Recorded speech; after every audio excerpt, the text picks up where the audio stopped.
Oi gente, no vídeo de hoje eu vou ensinar para vocês como baixar efeitos sonoros. Para vocês baixarem, vocês vão precisar do aplicativo Snap. Depois que vocês baixarem ele, vocês vêm no YouTube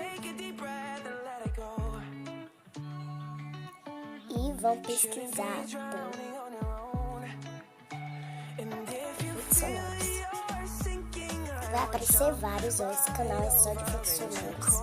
Aliás, aparece vários juntos. Se vocês quiserem aqueles efeitos sonoros, assim, que eles são mais difíceis de encontrar, só você pesquisar por efeitos sonoros das gringas, tá ok? Tipo esse aqui, ó.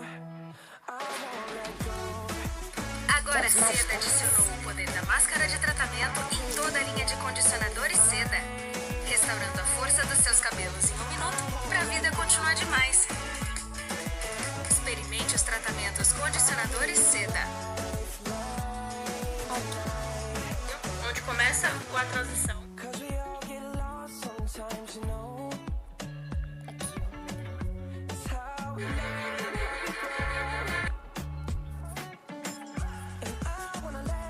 Você vem em qualquer um, né?